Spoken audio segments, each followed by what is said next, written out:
Hello, Moment friends! Andang here for a new series as we are starting Volume 4 of the epic story. When we last left off, we had basically defeated Isengard, and now we are here in Dunharrow getting ready to talk to Éowyn and start Volume 4 of the epic story. So let's go ahead and go right into it and talk with Éowyn. What brings you to these lands? Hail, Staffdang, and well met. Ha, stealing my intro. I see what you're doing, Éowyn. We have much to speak of. Yes, we do. Like why you're stealing my intro. I am glad you have come with such haste, for these troubles weigh heavily upon me. And I do not know how they may have been overthrown. It is my uncle's choice to ride to Minas Tirith, and thereby satisfy the vows of his forefathers. But why should he not ride for Gondor, with every sword he can command, either by oath or love? It is folly to allow proven warriors to abandon my uncle's course, lest it be doomed by their absence. And yet, in the early hours, Aragorn and his kinsmen departed Dunharrow for the paths of the dead. He spoke of need, but I can see no need on that road, save that of the yawning tomb that hopes to be filled. The dead men of Dunharrow do not suffer the living to pass.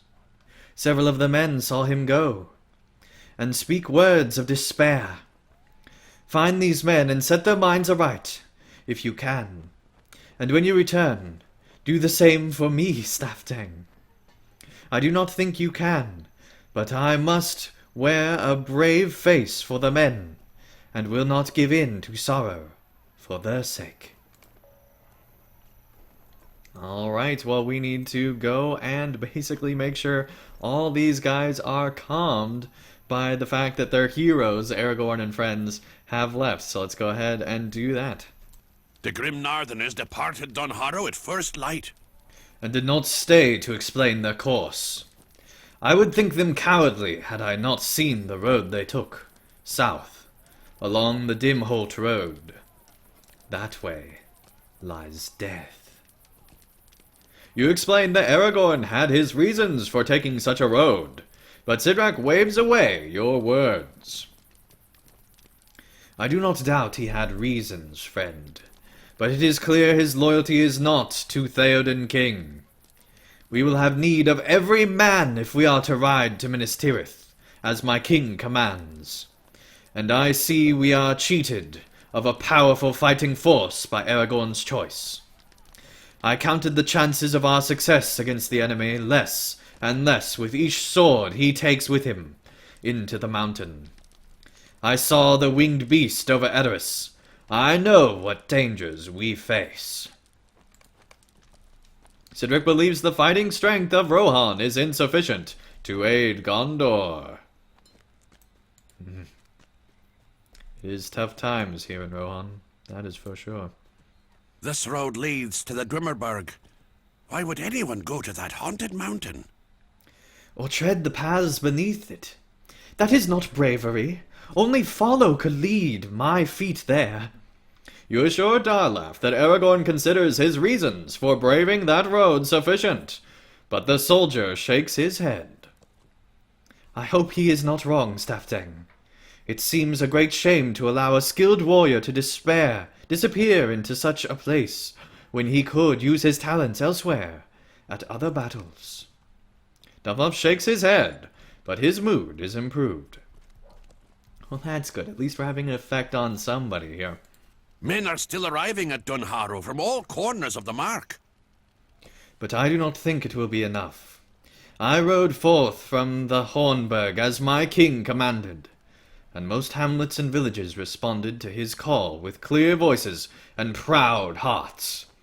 But this day I see few of those who spoke loudest. On my return from Forlaw and Wildemore, I was beset by an orc raiding party.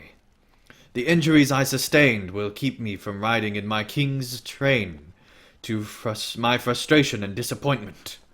Swords and spears need men to wield them, and that resource is in short supply. I say men, But the blood of Theoden King's niece, Eowyn, burns for Rohan, and she would fight bravely for the kingdom, were it permitted. Alas, it is not so, and the both of us will be kept from doing what we desire. For I am a man injured, and she a woman, unwounded, unhappy fortunes. Buster remains dissatisfied that his injury will keep him from war. Alright, time to talk with Eowyn once more. We are plagued with ill fortune. A child may have followed Aragorn into the paths of the dead. An encampment of this size is bound to attract the attention of children and others who live near. That much I expected. But I did not expect even children to act in such reckless, foolhardy fashion. This boy tells me one of his friends, Elfdag, may have followed Aragorn into the paths of the dead. I thought it mere boast of a child, but none have seen Elfdag today. I dispatched a number of my men to find him, but they too have not returned. Elfdag is the grandson of Elfhelm Staffdang. We cannot have lost him in this fashion. I did not mean for it to go so far. We watched the men ride to the mountain in the morning, and Elfdag challenged me to follow them, and I did the same to him. And before you could say Helm Hammerhand, we were right up to the dark door. I returned to the camp after that, and I thought he followed at my heels, but now he is gone, and no one has seen him. If I bring you to the entrance, will you enter the mountain and search for Elfdag? You are a hero, aren't you? I overheard some of the men speaking of your deeds, and by their account you seem an accomplished adventurer. If I bring you to the entrance, will you enter the mountain and search for Elfdag? I will not follow you in, I promise. Let me know if you are ready, and I will bring you to the place. If you have a fellowship of like-minded adventurers, bring them along too.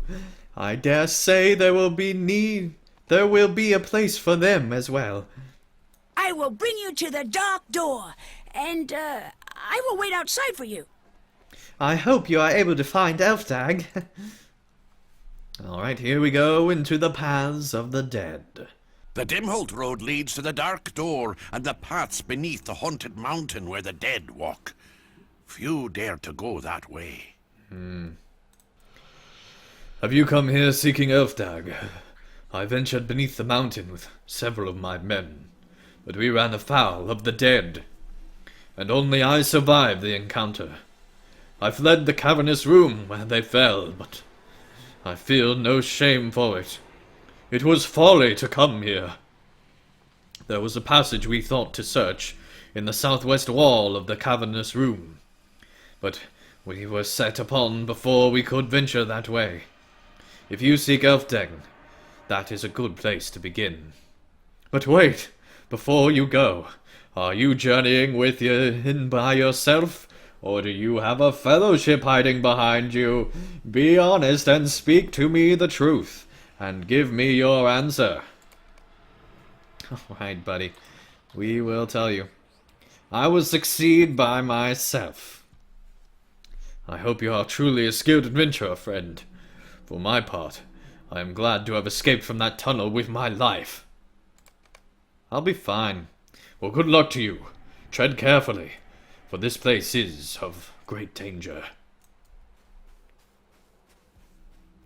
Alright, yeah, no worries. We'll just go right into the paths of the dead. Alright, here we go. Okay, you guys look like enemies. That's funny. Oh gosh, you are enemies. Alright, well, why not take a lightning nado? I'm sure that works on the dead. Right.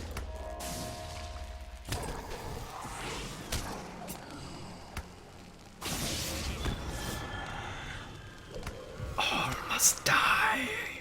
Okay, creepy guy.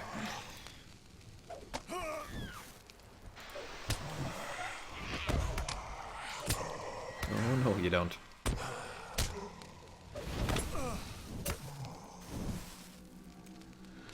Okay, so already off to a great start here. Oh, yep, that would be oh gosh, go away. Go away. Okay. That would be the Paths of the Dead, the city inside. Oh my gosh. Glad only one of them fight us at a time. That's nice. This place belongs to the dead. And the dead keep it. Yes, I know. I've read your manual. Hello, more adventurers. And by adventurers, I mean evil enemies that are dead. Silly oath-breaking warriors. Oh goodness, we need to heal. That was close. Alright. Turns out these guys do a lot of damage. Who would have ever known? One of Waldir's companions lies here. Yes, that would be him. Some of Waldir's companions lie beside the unsettling stream. Alright, let's press forward and hope for the best. Another of Waldir's companions lies here, his outstretched hand pointing southwest. You see movement in a tunnel to the west. Is it Elfdag? Well, let's hope so. Sure, the dead won't permit us to pass. We'll see about that, buddy.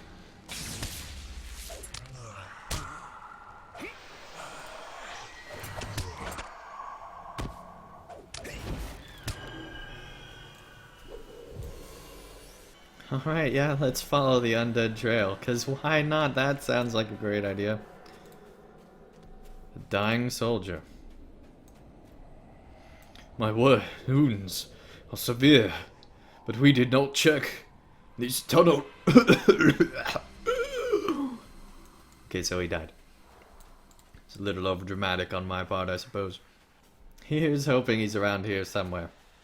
You have found Elfdag. He cowers in the courtyard ahead, frightened by the dead. Oh my! Are you a lore master? Are you here to help me? Watch out! The dead are everywhere, even if you cannot see them. Oh, great. Here we go.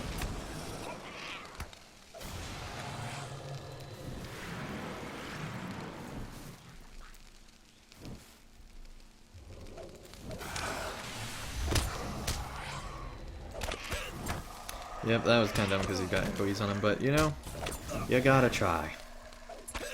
Alright, here we go. Oh, yes, yes.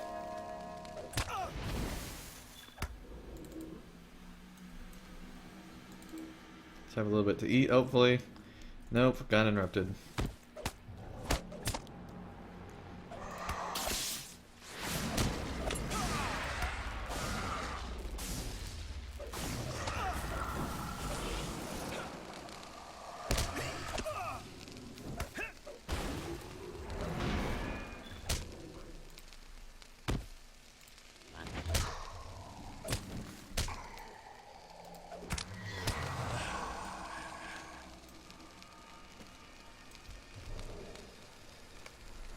Is that all of them? Is it possible to say for certain? You are a great adventurer, I can tell, but I think we should leave at once. These dead men won't stay away for long, no matter how often they are defeated. We will speak once we are above ground, yes? I overheard some things we want to know. We should get out of here, and at once. Alright, here we go. You are not going to tell my grandfather, are you? I had everything in hand, but I am certain he would not think so. If you tell him of this adventure of mine, he is bound to lock me up in Underharrow, and the wife of the Thane does not appreciate young lads or lasses underfoot. She always scowls when she sees my friends and me about. I dare say we would be safer neath the Dwimmerberg than in the houses of Ellen Frimidon. Elfdang's expression is one of horrified fear, and you quickly assure him that he will keep his freedom if he tells you what he saw. Well, it was dark, and there were shadows flittering all about, but if you really strained your ears, you could hear whispers and sighs, the voices of the dead. I gathered from their talk that a man had come through hours before, and he claimed he could free them from their curse.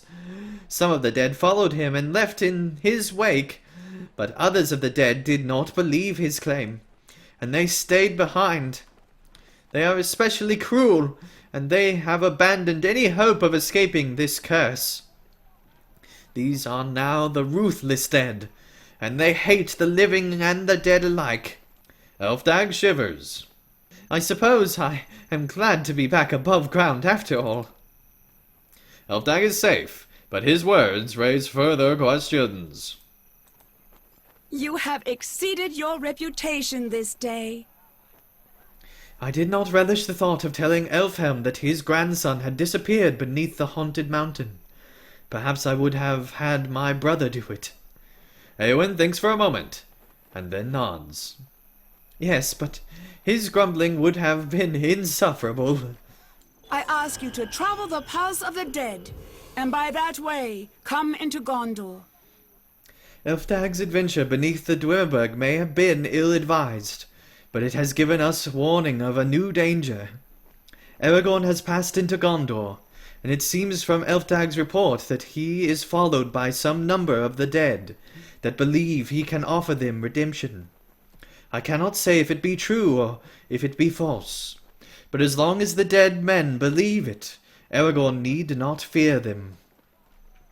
But this other group, these ruthless dead, if they have forever cast the lot with Sauron, then Aragorn will have no safety from them. Neither will the folk of Gondor, and our friend's passage may have planted a dangerous seed in the minds of the ruthless dead. With no hope of redemption, what reason is there to remain within the mountain? If you have no desire to atone for your evils, what would prevent you from adding to the number of your sins? I ask you to travel the paths of the dead, Saftang, and by that way come into Gondor.